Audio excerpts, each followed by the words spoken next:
وبلغنا رسوله النبي الكريم الأمين ونحن على ذلك من الشاهدين والشاكرين والحمد لله رب العالمين. معزز شرکائے محفل، آج ہم سبھی حضرات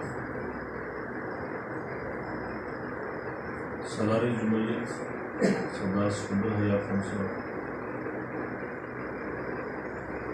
سردار نواز صاحب اور جملہ برادران کی والدہ محترمہ مرحومہ مغفورہ کی اس سال ثواب کی محفل میں شامل ہیں، اور دعا کرتے ہیں کہ اللہ تعالیٰ ہم سب کو اس دنیا سے نیک اور اچھے اعمال کے ساتھ روشن کرنے کی توفیق عطا فرمائے اور مائی صاحبہ کی کامل بخشش فرمائے. قرآن مجید فرقان حمید میں سے میں نے جو جملے تلاوت کیے ہیں وہ آج کی اس موضوع کی مناسبت سے ہٹ کر میں نے تلاوت کیے ہیں. یا ایھا الناس اعبدوا ربکم الذی خلقکم والذین من قبلکم لعلکم تتقون. اللہ تعالیٰ نے اس میں ساتھ فرمایا ہے لوگوں اس رب کی عبادت کرو جس رب نے تمہیں پیدا کیا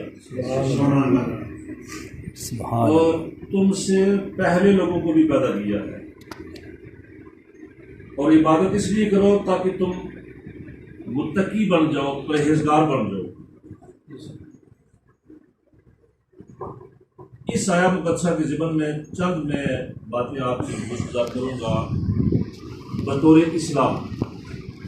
آپ تمام احباب جانتے ہیں کہ نماز ایک ایسی عبادت ہے کہ اللہ تعالیٰ نے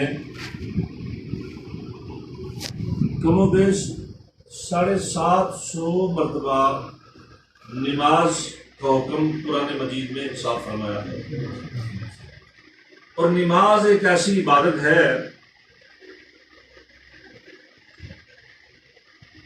کہ جو اللہ تعالیٰ کے ساتھ انسان کو ملانے والی عبادت ہے. جب بندہ اللہ تعالیٰ کی بارگاہ میں حاضری پیش کرتا ہے نماز کے لیے تو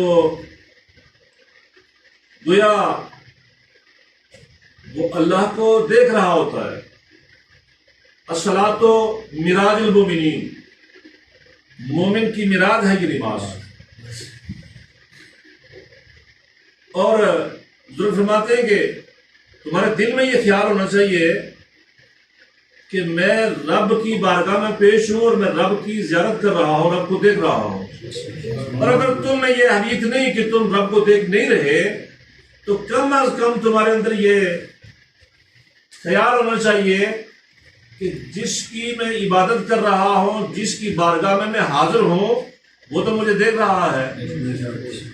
اگر یہ چیز ہمارے ذہن میں آ جائے کہ اگر ہم اسے نہیں دیکھ رہے تو وہ تو ہمیں دیکھ رہا ہے، تو پھر کم از کم ہمیں اس بات کا دھیان رکھنا ضروری ہے ہمارے لیے کہ جب ہمیں وہ دیکھ رہا ہے تو پھر ہمیں اس کی بارگاہ میں کھڑے ہو کے ادب و سپاس کا پیکر بننا چاہیے.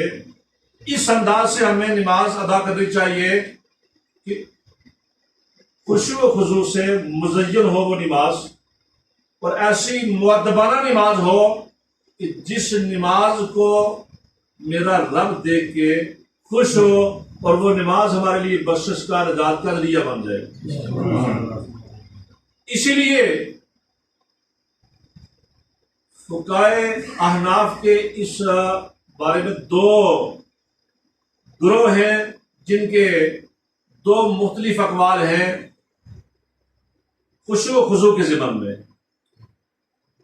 جنہیں ہم کہتے ہیں تعطیل ارکان. یعنی نماز میں قیام ہے، رکوع ہے، رکوع کے بعد قومہ ہے، قومے کے بعد سجدے ہیں، اور 2 سجدوں کے درمیان ہم جب بیٹھتے ہیں تو اس بیٹھنے کو جلسہ کہتے ہیں. اور تعطیل ارکان میں یہ 2 چیزیں جو ہیں قومہ اور جلسہ، اس کے بارے میں کچھ فقہائے احناف کا یہ قول ہے کہ یہ دونوں فرض ہیں نماز میں، یہ دونوں کیا ہیں؟ فرض ہیں۔ اور کچھ احناف کا یہ نظریہ ہے کہ یہ واجب ہیں۔ اگر ہم انہیں فرض نہ مانیں، واجب ہی مان لیں، تو آپ کو معلوم ہونا چاہیے کہ جو چیز نماز میں واجب ہے اگر وہ رہ جائے تو اس پر سجدہ سہو لازم آتا ہے۔ یعنی سجدہ سہو کی جو واجب ہونے کی صورتیں ہیں وہ دو ہیں، ایک ہے فرض میں تاخیر ہو جانا اور ایک ہے واجب کا رہ جانا۔ پہلے تو ہمیں اس بات کا علم ہونا چاہیے جو ہم سیکھتے نہیں ہیں، جس کی طرف ہمارا دھیان ہی نہیں ہے، سوچ ہی نہیں ہے، بس ہم کہتے ہیں جی ہم نے نماز پڑھی ہے۔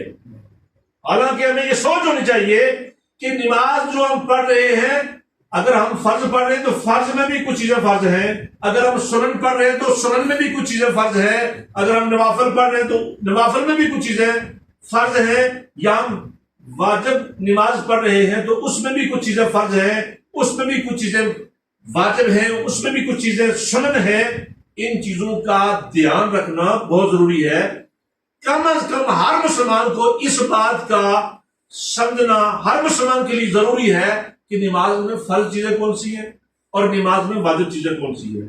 اگر فرض رہ جائے تو نماز ہوتی نہیں ہے، اگر فرض میں دیر ہو جائے تو سجدہ صاف سے نماز ہوتی ہے، اگر فرض میں واجب رہ جائے تو سجدہ صاف سے نماز ہوتی ہے، اور اگر واجب رہ جائے اور اس کو ادا نہ کیا جائے تو نماز ہوتی نہیں ہے۔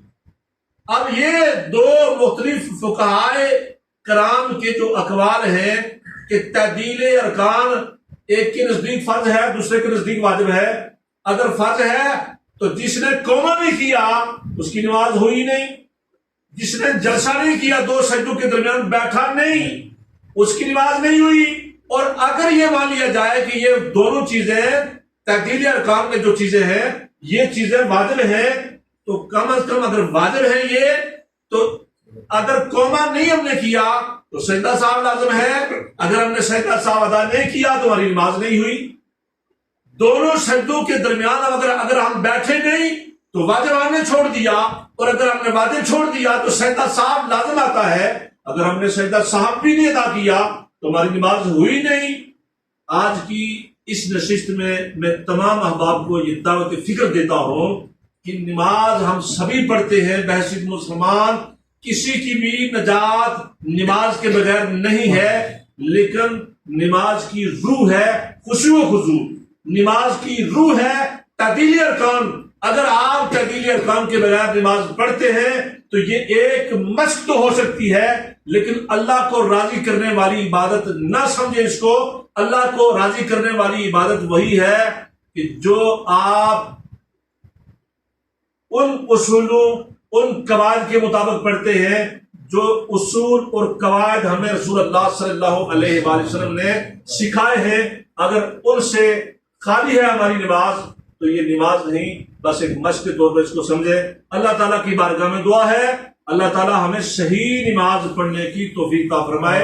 آج کی اس پروقار تقریب میں جو اگرچہ مختصر ہے لیکن جامع ہے، آپ نے اس محفل میں بیٹھ کے 2-3 قرآن پاک کے قریب یہاں بیٹھ کے تلاوت کی ہے۔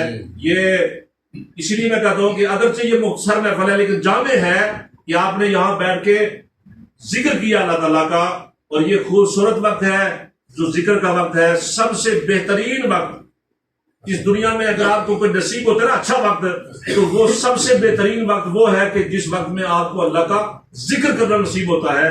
تو آج اللہ تعالیٰ نے آپ کو جو یہ وقت نصیب کیا ہے یہاں بیٹھ کے اپنا ذکر کرنے کا، اس ذکر کی محفل میں، اس پروقار تقریب میں، اس ناچیز نے جو آپ کے لیے یہ پیغام دیا ہے، اللہ تعالیٰ ہم سب کو اس پیغام پر عمل کرنے کی توفیق عطا فرمائے۔ جن ارواح کے ایصال ثواب کے لیے اس پروقار تقریب کا اہتمام کیا گیا ہے، اللہ تعالیٰ ان کی کامل بخشش فرمائے۔ آمین۔ وما علیہ الا البلاغ۔